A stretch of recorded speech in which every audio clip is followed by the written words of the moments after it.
कैसे हैं सर, खैरियत से हैं? जी अल्हम्दुलिल्लाह। कंस्ट्रक्शन के हवाले से आज का क्वेश्चन है कि कंस्ट्रक्शन कॉस्ट जो है वो बहुत ज़्यादा बढ़ती जा रही है और लोगों की पहुंच से दूर होती जा रही है। आप इसके बारे में क्या देखते हैं, इसका फ्यूचर क्या देख रहे हैं कि इसको कैसे कंट्रोल किया जा सकता है? देखिए जी, लोगों की पहुंच से तो बहुत सारी चीज़ें दूर होती जा रही हैं, जो महंगाई हो रही है। कंस्ट्रक्शन के हवाले से हम बहुत चीज़ों को फेस कर रहे हैं, स्पेशली जो ये स्टील की कीमत बढ़ी है।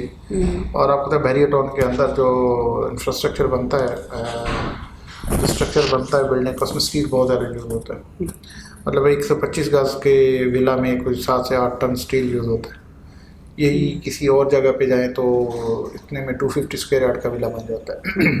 चाहिए तो इसी तरह जब स्टील बढ़ता है, सीमेंट और बाकी सारे बिल्डिंग मटेरियल, अभी हम जब कोटेशन लेते हैं ना, मतलब टाइल की, पाइप्स की या किसी भी बिल्डिंग मटेरियल की, तो वो कोटेशन के ऊपर लिख के देते हैं valid only for 3 days. Steel के लिए तो ये भी नहीं लिख के देते, क्योंकि वो कहते हैं आज का ये रेट है। तो बाकी चीज़ों के भी वैलिड ओनली फॉर 3 डेज लिख के देते हैं। सही है। तो पिछले 6-8 महीनों में तो बहुत बुरा हाल हुआ और अभी जो सूरत हाल नज़र आ रही है वो अगले 6-8 महीनों साल में भी यही पेस जाती नज़र आ रही है। अच्छा, भी प्रॉब्लम ये है कि हमारे बैरियर टाउन के अंदर विलास की कंस्ट्रक्शन के हवाले से अगर हम बात करें तो लोगों के जहन में वही फिगर बैठी हुई है जो 6 महीने 8 महीने पहले थी। तो उनके जहन में भी फिगर को हमने बता के या उनकी अपनी वर्किंग थोड़ी सी तो इम्प्रूव हुई है कि पहले इतने में कंस्ट्रक्शन होती थी, अब इतने में नहीं होती, कुछ ज़्यादा।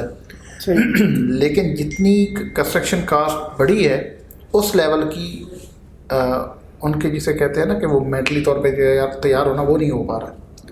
फॉर एग्जांपल हम 6-8 महीने पहले 3000 रुपये पर स्क्वायर फीट कॉस्ट बोलते थे, या 125 स्क्वायर यार्ड का जो विला है वो 55 लाख 60 लाख की बात करते थे। बिल्कुल। तो आज जो है वो 75-80 लाख की बात है, आज वो 4000 रुपये पर स्क्वायर फीट की बात है। तो वो 3000 से चल के कोई 3200-3500 तक तो जेन बना रहे हैं, लेकिन वो 4000 तक की तरफ नहीं आ रहे। अच्छा, अब हो ये रहा है चूँकि जब मार्केट में जाते हैं तो आपको हर तरह के कस्टमर भी मिलते हैं, हर तरह के बिल्डर भी मिलते हैं। तो यहाँ पे एक छोटी सी बात भी है, वो ये है कि मार्केट में कुछ लोग ऐसे भी हैं जो 3500 पे या 3200 पे भी रेट ऑफर कर देते हैं। सही, यानी कि जो मार्केट है वो जो 3000 से 4000 तक जो चली गई है, लेकिन कुछ लोग जो वो अभी भी 3000 या 3200 तक फंसे हुए हैं। और उसी तरह से कुछ ऐसे बिल्डर्स हैं जो अभी भी इसको ऑफर कर रहे हैं। हाँ, 3000 तो नहीं कर रहे हैं, लेकिन 3200-3500 तक ऑफर कर रहे हैं। अच्छा, वो शायद ऑफर इसलिए कर रहे हैं कि कस्टमर को इंगेज करने के लिए।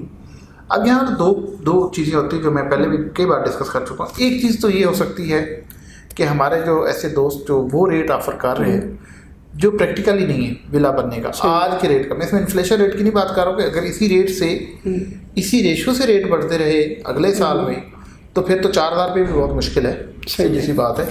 लेकिन अगर मैं नॉर्मल रेट की भी बात करूं तो आज का जो रेट है वो 3200-3500 नहीं बनता। लेकिन वो अगर आज ऑफर कर रहे हैं तो उसमें एक तो ये फैक्टर हो सकता है कि शायद उनका होमवर्क प्रॉपर नहीं है। उन्होंने सुनी सारी बात पे कैलकुलेशन उनकी नहीं, उन्होंने बहुत सारे विला नहीं बनाए, उनको एक्चुअल कॉस्ट का शायद अंदाज़ा नहीं है। एक ऑप्शन हो सकती। दूसरी ऑप्शन शायद ये भी हो सकती है कि किसी को एक सर्कल चलाना होता है कि ठीक है हमारे सर्कल में है, कुछ अच्छे प्रॉफिट पे आ जाते हैं विलास, कुछ लेवल पे आ जाते हैं, कुछ लॉस पे भी चले जाएं, तो हम अपने सर्कल को मेंटेन करें। या हो सकता है कोई नए साहब हों वो एंट्री के लिए कहते चलो 1-2 विला पकड़ते हैं, इसमें सर्कल चलेगा, फिर उससे एक विला बनाएंगे, 2 बनाएंगे, 4 बनाएंगे, तो सर्कल चलेगा, स्टार्ट हो जाएगा, फिर आगे प्रॉफिट भी हो जाएगा। ये 2-3 फैक्टर हैं जो मेरे ख्याल में जिसकी वजह से ये रेट ऑफर होते हैं। या इसके अलावा तीसरा भी कोई होगा, चौथा भी कोई होगा, खुदा ना खास्ता। लेकिन मेरी जो सबसे जो अहम बात है अपने कस्टमर से करने वाली वो ये है कि देखें आपको भी होमवर्क करने की ज़रूरत है। आप घर बनवाने जा रहे हैं, आपको पता होना चाहिए कि घर बनता कितने में। अगर एक चीज़ की वैल्यू 100 रुपये है, उसका रेट 100 रुपये है, अगर आप मार्केट से 80 रुपये की एक्सपेक्टेशन रखते हैं तो 20 रुपये अगर आपको कोई लॉस में या माइनस में दे रहा है तो आपको ये ज़रूर वर्कआउट कर लेना चाहिए कि वो 20 रुपये पूरे कहाँ से होने, वो कहीं ना कहीं से पूरे तो होने हैं। या तो वो आपकी चीज़ सफ़र करेगी जो 100 वाली आप लेना चाह रहे हैं, अगर 20 रुपये सस्ती ले रहे हैं तो चीज़ में कहीं ना कहीं फॉल्ट है, खुदा ना खास्ता, या इसके अलावा कोई ना कोई और फैक्टर है, वो 20 रुपये कहीं ना कहीं से कवर ज़रूर होने। तो आप प्लीज़ अपना होमवर्क ज़रूर कीजिए जब आप मार्केट में आते हैं अपने विला बनवाने के लिए। तो एक तो आपको होमवर्क करने की ज़रूरत है कि आप कौन सी मटेरियल, कौन सा विला, किस तरह की अकोमोडेशन, क्या फिनिश क्वालिटी, क्या आप लेना चाह रहे हैं और उसकी एक्चुअल कॉस्ट कितनी है। अगर आप एक्चुअल कॉस्ट से कहीं दूर जाके को कॉन्ट्रैक्ट करते हैं, कहीं मार्केट से रेट से हटके को डील करते हैं, तो उसका कोई ना कोई इफेक्ट फ्यूचर में लाजमी आएगा। इसी तरह जिस तरह 100 रुपये वाली चीज़ अगर आप 80 रुपये की एक्सपेक्ट कर रहे हैं, तो वो 20 रुपये कहाँ से मैनेज होने हैं, उसकी कोई ना कोई होमवर्क होना ज़रूरी है। तो अगेन कंस्ट्रक्शन कॉस्ट बहुत स्पीड से बढ़ी है और अभी भी बढ़ रही है, और ये ख़तरनाक हद तक बढ़ती जा रही है, और खुदा न खास्ता अगले भी 6-8 महीने साल तक यही पेस रही जो अभी भी है, तो कंस्ट्रक्शन कॉस्ट और कंस्ट्रक्शन से लोग भागना शुरू हो जाएंगे। लोग जो कॉन्ट्रैक्टर हैं, जो बिल्डर हैं, वो इस बिज़नेस से अवॉइड करना शुरू कर देंगे, क्योंकि अनसर्टेनिटी होगी, पता नहीं कितनी प्राइस है। और दूसरी बात ये कि मार्केट में कंपटीशन है, एंड यूज़र जो है, जो कॉन्ट्रैक्ट देता है, उसके लिए तो आज का रेट देखता है और आपने आपको आज ही के रेट पे मार्केट के कंपैरिजन में ला के बंदे को खड़ा कर देता है, कॉन्ट्रैक्टर को या बिल्डर को। तो या तो वो मार्केट से जो कॉन्ट्रैक्टर है, मार्केट से कॉन्ट्रैक्ट लेने के लिए आपको उस रेट पे आना पड़ता है, सही है, जो मार्केट का रेट है, या फिर आपको अवॉइड करना पड़ता है। अभी तक तो इस चीज़ को मैनेज किया जा रहा है इस उम्मीद के साथ कि फ्यूचर में रेट इस पेस से नहीं बढ़ेंगे, लेकिन अगर यही पेस रही और यही सिनेरियो रहा तो इस बिज़नेस से लोग अवॉइड करेंगे उस वक्त तक, जब तक ये चीज़ें स्टेबल नहीं होती।